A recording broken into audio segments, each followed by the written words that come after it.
Salted salmon, salt 100 gr.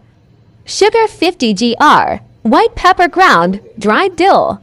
Prepare tayo ng salted salmon para sa pasapagbagang taon. Okay? Ang main ingredients natin, of course, salmon. Pat dry. Punas-punasan mo lang ng tissue. Asin, asukal, dill, dried. Ginamit ko yung dried na. Wala akong fresh dill. So ang gagawin natin, pagsamasamahin lang natin, ang ratio niya is for every 1 kilogram of salmon, 50 grams ng salt, ng asin. Tapos kalahati nun, asukal o sugar. Ang ratio kasi is 2:1. So, sama lang natin, tapos pati yung dill, sama na natin. Pag-ilagay natin siya, para mas timplado ng konti. Lagyan mo naman ng konting paminta. Okay.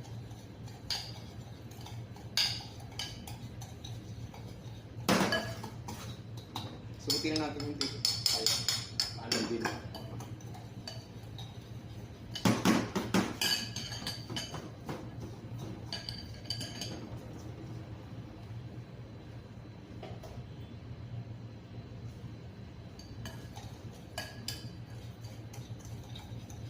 Titimplahan natin ang salmon ngayon.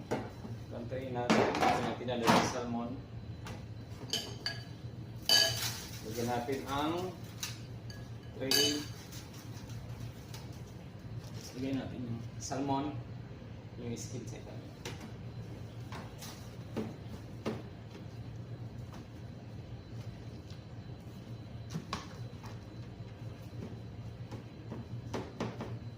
Okay. Tapos yung natitira, silipod natin dyan. Dali lang actually mag-prepare nito. No? Kaya lang, ang kailangan nyo, oras. Kaya kung i-prepare nyo ito sa 24 ng umaga, baka kapos na kayo para sa Noche Buena. Tapos nyo lang yan.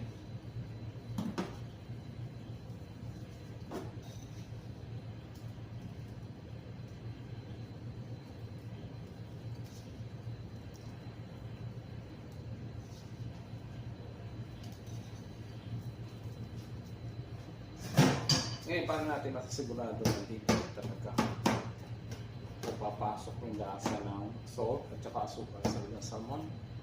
Takpan natin siya ng isang tray. Pwede siya mag-flat. Yan. Oo.